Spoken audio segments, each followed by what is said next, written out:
ಇಲ್ಲಿ ನೋಡಿ, ನಾನು ಇವತ್ತು ಯಾವ ಜಾಗದ ಬಗ್ಗೆ, ಯಾವ ಫಾಲ್ಸ್ ಬಗ್ಗೆ ಇನ್ಫಾರ್ಮೇಷನ್ ಕೊಡ್ತೀನಿ ಅಂತಂದರೆ ಕೊನೆ ತನಕ ನೋಡಿ, ಒಂದು ಸ್ವಲ್ಪನೂ ಸ್ಕಿಪ್ ಮಾಡಿಬಿಡಿ. ಈ ಫಾಲ್ಸ್ನ ನೀವು ನೋಡಿದ್ರೆ ನಿಜವಾಗ್ಲೂ ತುಂಬ ಖುಷಿ ಪಡ್ತೀರಾ. ತುಂಬ ಮೆಮೊರೇಬಲ್ ಆಗಿರ್ತದೆ. ನೀವು ಒಂದ್ಸಲ ಈ ಫಾಲ್ಸ್ನ ವಿಸಿಟ್ ಮಾಡಿ.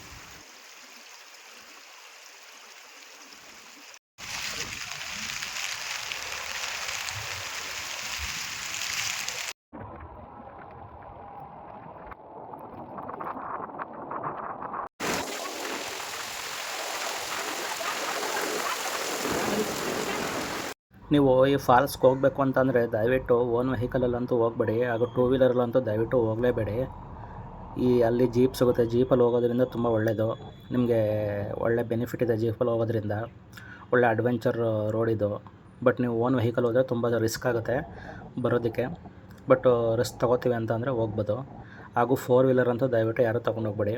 ಟೂ ವೀಲರ್ ಆದರೆ ಒಂದು ಸ್ವಲ್ಪ ಓಕೆ. ಈ ಜಾಗ ತುಂಬ ಹಳ್ಳ ದಿಡ್ಕ, ಹಾಗೂ ಒಂದು ಸ್ವಲ್ಪನೂ ರಸ್ತೆ ಸ್ವಲ್ಪನೂ ಸರಿ ಇಲ್ಲ.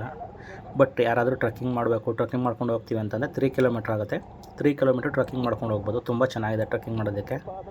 ಸೊ ನೀವು ಅಲ್ಲಿ ಏನು ತಿನ್ನೋದಕ್ಕೆ ಕುಡಿಯೋದಕ್ಕೆ ಏನೂ ಸಿಗೋದಿಲ್ಲ. ಕುಡಿಯೋದಕ್ಕೆ ನೀರು ಸಿಗುತ್ತೆ, ಬಟ್ ತಿನ್ನೋದಕ್ಕೆ ಏನೂ ಸಿಗೋಲ್ಲ. ಸೊ ಪ್ಲ್ಯಾನ್ ಮಾಡ್ಕೊಂಡು ಹೋಗಿ ಟ್ರೆಕ್ಕಿಂಗ್ ಮಾಡೋದಾದರೆ. ಈ ವಿಡಿಯೋದಲ್ಲಿ ರೋಡ್ ಕಂಡೀಷನ್ ನೋಡಿ ಹೇಗಿದೆ ಅಂತ. ಸ್ವಲ್ಪನೂ ಚೆನ್ನಾಗಿಲ್ಲ, ಹೋಗೋಕ್ಕಾಗಲ್ಲ. ಬಟ್ ನೀವು ರಿಸ್ಕ್ ತೊಗೊಂಡು ಹೋಗ್ತೀನಿ ಅಂತಂದರೆ ಹೋಗ್ಬೋದು, ಏನಂತ ಕಷ್ಟ ಏನಾಗಲ್ಲ. ಬಟ್ ಆದರೆ ತುಂಬ ಟಫ್ ಇರುತ್ತೆ ಆ ಕಡೆಯಿಂದ ವಾಪಸ್ ಬರೋದಕ್ಕೆ. ಸೊ ಯೋಚನೆ ಮಾಡಿ ಹೋಗ್ಬೇಕಾಗತ್ತೆ.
ಈ ವಾಟರ್ ಫಾಲ್ಸ್ ಯಾವುದು ಅಂದರೆ ಭೀಮೇಶ್ವರ ವಾಟರ್ ಫಾಲ್ಸ್ ಅಂತ. ಇದು ಎಲ್ಲಿದೆ ಅಂದರೆ ಜೋಗ್ ಫಾಲ್ಸಿಂದ ಭಟ್ಕಳ ಹೋಗೋ ರೋಡ್ ಇದೆಯಲ್ಲ, ಆ ರೋಡಲ್ಲಿ ಮಧ್ಯದಲ್ಲಿ ಸಿಗುತ್ತೆ. ಅಲ್ಲಿ ಸ್ಟಾಪ್ ಇದೆ, ಭೀಮೇಶ್ವರ ವಾಟರ್ ಫಾಲ್ಸ್ ಅಂತಲೇ ಸ್ಟಾಪ್ ಇದೆ. ನೀವು ಅಲ್ಲೂ ಯಾರನ್ನ ಕೇಳಿದ್ರು ಕೂಡ ಗೊತ್ತಾಗುತ್ತೆ. ಈವನ್ ಮ್ಯಾಪಲ್ಲೂ ಕೂಡ ಸಿಗುತ್ತೆ. ಬಟ್ ನೀವು ಮೊದಲೇ ಮ್ಯಾಪಲ್ಲಿ ಚೆಕ್ ಮಾಡ್ಕೊಂಡಿರಬೇಕು. ಯಾಕೆಂತಂದರೆ ಅಲ್ಲಿ ಇಂಟರ್ನೆಟ್ ಸಿಗೋಲ್ಲ, ನೆಟ್ವರ್ಕ್ ಸಿಗೋಲ್ಲ. ಅಲ್ಲಿ ಮಧ್ಯದಲ್ಲಿ ಹೋಗಿ ನೀವು ಚೆಕ್ ಮಾಡ್ತೀನಿ ಇಂಟರ್ನೆಟ್ನ ಮ್ಯಾಪಲ್ಲಿ ಚೆಕ್ ಮಾಡ್ತೀನಿ ಅಂತಂದರೆ ಆಗೋಲ್ಲ. ಯಾಕೆಂದರೆ ತುಂಬ ಕಷ್ಟ ಆಗುತ್ತೆ, ಅಲ್ಲಿ ಏನೂ ಸಿಗೋಲ್ಲ. ಹಾಗೂ ನೀವು ಕ್ಯಾಶ್ ಇಟ್ಕೊಂಡಿದ್ರೆ ಒಳ್ಳೆಯದು. ಯಾಕೆಂದರೆ ಕ್ಯಾಶ್ ಇಲ್ಲ ಅಂತಂದರೆ ಅಲ್ಲಿ ಏನಾದರೂ ನೀವು ಜೀಪ್ಗೆ ಪೇ ಮಾಡಬೇಕು, ಅಥವಾ ಮತ್ತೊಂದು ಏನಾದರೂ ತೊಗೋಬೇಕು ಅಂದರೆ ತುಂಬ ಕಷ್ಟ ಆಗುತ್ತೆ. ಅಲ್ಲಿ ಯಾವುದೇ ಥರ ಇಂಟರ್ನೆಟ್ ಫೆಸಿಲಿಟೀಸ್ ಇರೋದಿಲ್ಲ. ಸೊ ಹಾಗಾಗಿ ನೀವು ಎಲ್ಲ ಮೊದಲೇ ಪ್ಲ್ಯಾನ್ ಮಾಡ್ಕೊಂಡು ಹೋಗಬೇಕಾಗತ್ತೆ. ಹಾಗೂ ನಿಮಗೆ ತಿನ್ನೋದಕ್ಕೆ ಏನೇನು ಬೇಕೋ ಎಲ್ಲನೂ ಮೊದಲೇ ಸ್ವಲ್ಪ ಪ್ಲ್ಯಾನ್ ಮಾಡಿ ಇಟ್ಕೋಬೇಕಾಗತ್ತೆ. ಇಲ್ಲಿ ತನಕ ಜೀಪು ಕರ್ಕೊಬಂದು ಬಿಡ್ತಾರೆ, ಆಮೇಲೆ ಇಲ್ಲಿಂದ ಮುಂದೆ ಹೋಗಬೇಕು. ಭೀಮೇಶ್ವರ ವಾಟರ್ ಫಾಲ್ಸ್ ಅಂತಂದರೆ ಈ ಪಾಂಡವರು ಅಜ್ಞಾತವಾಸ ಮಾಡ್ತಿರ್ತಾರಲ್ಲ, ಈ ಅಜ್ಞಾತವಾಸ ಮಾಡ್ತಿರ್ಬೇಕಾದ್ರೆ ಇವರು ಭೀಮ ಇರ್ತಾರಲ್ಲ, ಅವರು ಈ ಜಾಗದಲ್ಲಿ ಬಂದು ಒಂದು ಶಿವನ ಪ್ರತಿಷ್ಠಾಪನೆ ಮಾಡಿ ಅಲ್ಲಿ ಪೂಜೆ ಮಾಡ್ತಿರ್ತಾರಂತೆ. ಆ ಶಿವನ ಪೂಜೆ ಮಾಡ್ತಿರ್ತಾರಲ್ಲ ಅವರೊಬ್ಬರು ಈಶ್ವರ. ಸೊ ಹಾಗಾಗಿ ಈ ಜಾಗಕ್ಕೆ ಭೀಮೇಶ್ವರ ಅನ್ನೋಂತಹ ಹೆಸರಿದೆ. ಹಾಗೂ ಈ ಫಾಲ್ಸು 50 ಮೀಟ್ರ್ ಎತ್ತರದಿಂದ ಫಾಲ್ಸ್ ಬೀಳುತ್ತೆ.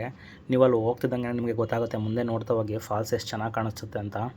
ಫುಲ್ ಕಂಪ್ಲೀಟ್ ವೀಡಿಯೋ ನೋಡಿ, ಮಿಸ್ ಮಾಡ್ದೇನೆ. ನಿಮ್ಗೆ ಇಷ್ಟ ಆಗುತ್ತೆ. ಫಾಲ್ಸ್ ಆಗಿರ್ಬೋದು, ಆ ದೇವಸ್ಥಾನ ಆಗಿರ್ಬೋದು, ಪ್ರತಿಯೊಂದು ಕೂಡ ತುಂಬ ಇಷ್ಟ ಆಗುತ್ತೆ. ತುಂಬ ಚೆನ್ನಾಗಿದೆ, ಮನಮೋಹಕವಾಗಿದೆ.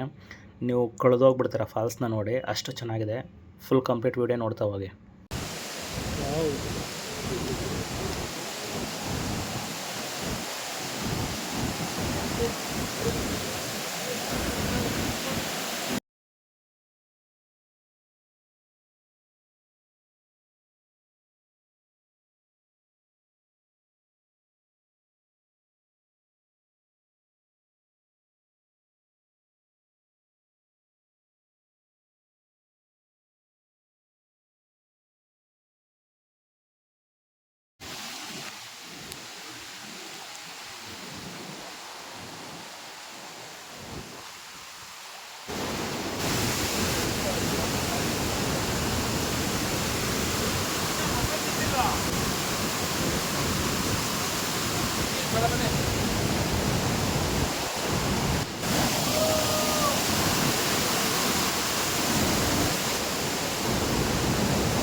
ನೀವು ಈ ಭೀಮೇಶ್ವರ ವಾಟರ್ ಫಾಲ್ಸ್ಗೆ ಬರಬೇಕು ಅಂತಂದರೆ ಸಾಗರ ಅಥವಾ ತಾಳಗುಪ್ಪ ಇದೆಯಲ್ಲ, ಅಲ್ಲಿಂದ ಡೈರೆಕ್ಟ್ ಬರ್ಬೋದು. ಮಧ್ಯದಲ್ಲಿ ಒಂದು ರೂಟ್ ಇದೆ. ಇಲ್ಲ ನೀವು ಜೋಗ್ ಫಾಲ್ಸ್ಗೆ ಹೋಗಿ ಬರ್ತೀನಿ ಅಂತಂದರೆ ಜೋಗ್ ಫಾಲ್ಸ್ಗೆ ಹೋಗಿ ಬರ್ಬೋದು. ಇಲ್ಲ ಕೆಲವು ಜನ ಮುರುಡೇಶ್ವರದಿಂದ ಜೋಗ್ ಫಾಲ್ಸ್ಗೆ ಹೋಗ್ತಿರ್ಬೋದು. ಮುರುಡೇಶ್ವರದಿಂದ ಬರಬೇಕಾದ್ರೆ ಅಲ್ಲಿ ಭಟ್ಕಳ ಸಿಗುತ್ತಲ್ಲ, ಆ ಭಟ್ಕಳ ಅನ್ನೋ ಜಾಗ ಇದೆಯಲ್ಲ, ಅಲ್ಲಿಂದ ಮುಂದೆ ಬರಬೇಕಿದ್ರೆ ಒಂದು 40 ಕಿಲೋಮೀಟರ್ನೋ 20 ಕಿಲೋಮೀಟರ್ ಇದೆ. ಈ ಕಡೆ ಜೋಗ್ ಫಾಲ್ಸಿಂದ 50 ಕಿಲೋಮೀಟರ್ನೂ ಆಗುತ್ತೆ. ಸೊ ನೀವು ಪ್ಲ್ಯಾನ್ ಮಾಡ್ಕೊಂಡು ಬರ್ಬೋದು. ತುಂಬ ಚೆನ್ನಾಗಿದೆ, ನೋಡ್ಕೊಂಡು ಪ್ಲ್ಯಾನ್ ಮಾಡ್ಕೊಂಡು ಬನ್ನಿ.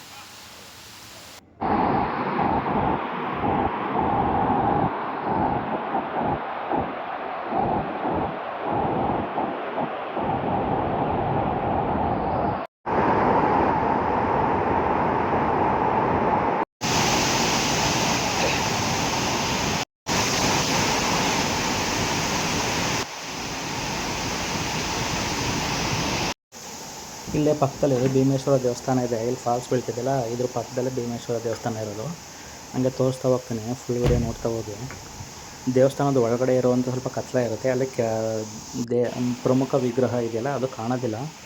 ಬಟ್ ಆದರೆ ಅದರಲ್ಲಿರುವಂಥ ಕೆತ್ತನೆಗಳಾಗಿರ್ಬೋದು, ಆ ದೇವಸ್ಥಾನ ಕಟ್ಟಿರೋದಂತೂ ತುಂಬ ರೋಮಾಂಚನಕ ಆಗಿದೆ. ನೋಡ್ತಾ ಹೋಗಿ. ಈ ದೇವಸ್ಥಾನನ ಹೊಯ್ಸಳ ಡೈನಾಸ್ಟಿ ಇದ್ರಲ್ಲ, ಹೊಯ್ಸಳ ಸಾಮ್ರಾಜ್ಯದ ರಾಜರು, ಅವರು ಇಂಪ್ರೂವ್ ಮಾಡಿದ್ದಾರೆ ಅಥವಾ ಜೀರ್ಣೋದ್ಧಾರ ಮಾಡಿದ್ದಾರೆ ದೇವಸ್ಥಾನನ. ಇಲ್ಲಿ ಕೆಲವು ಕೆತ್ತನೆಗಳನ್ನ ಹೊಯ್ಸಳ ಸಾಮ್ರಾಜ್ಯದ ರಾಜರು ಮಾಡಿದ್ದಾರೆ ಅನ್ನುವಂತಹ ಉಲ್ಲೇಖಗಳಿದೆ. ಆದರೆ ಇದನ್ನು ಬಿಟ್ಟರೆ ಬೇರೆ ಯಾವುದೇ ರೀತಿಯ ಹಿಸ್ಟ್ರಿ ಆಗಿರ್ಬೋದು, ಈ ದೇವಸ್ಥಾನನ ಇಂಥ ರಾಜರು ಕಟ್ಟಿದ್ದಾರೆ, ಇಂಥ ರಾಜರು ಡೆವಲಪ್ ಮಾಡಿದ್ದಾರೆ ಅನ್ನೋಂತಹ ಬೇರೆ ಯಾವುದೇ ಥರ ಉಲ್ಲೇಖಗಳಿಲ್ಲ. ಬಟ್ ಇಲ್ಲಿರುವಂಥ ಕೆತ್ತನೆಗಳು, ಇಲ್ಲಿರೋ ಶೈಲಿನ ನೋಡಿ ಹೊಯ್ಸಳ ರಾಜ್ಯದ ಡೈನಾಸ್ಟಿಯವರು, ಅಂದರೆ ಹೊಯ್ಸಳ ಡೈನಾಸ್ಟಿ ಇದ್ರಲ್ಲ, ಅವರು ಇಂಪ್ರೂವ್ ಮಾಡಿದ್ದಾರೆ, ಇಲ್ಲಿರೋ ಕೆಲವು ಕೆತ್ತನೆಗಳನ್ನ ಅವರೇ ಮಾಡಿರೋದು ಅನ್ನುವಂತಹ ಮಾಹಿತಿಗಳು ಇಂಟರ್ನೆಟ್ಟಲ್ಲಿ ಸಿಗ್ತಾ ಹೋಗ್ತಿದೆ. ಹಾಗೂ ಇಲ್ಲಿ ನೋಡ್ತಾ ಹೋಗಿ, ಇಲ್ಲಿ ಎಷ್ಟು ಚೆನ್ನಾಗಿ ಇಲ್ಲಿಂದ ಮುಂದೆ ಒಳಗಡೆ ದೇವಸ್ಥಾನ ಪ್ರಮುಖ ವಿಗ್ರಹ ಇರೋದು. ಇದು ಬರೀ ಎಂಟ್ರೆನ್ಸ್ ಅಷ್ಟೇ.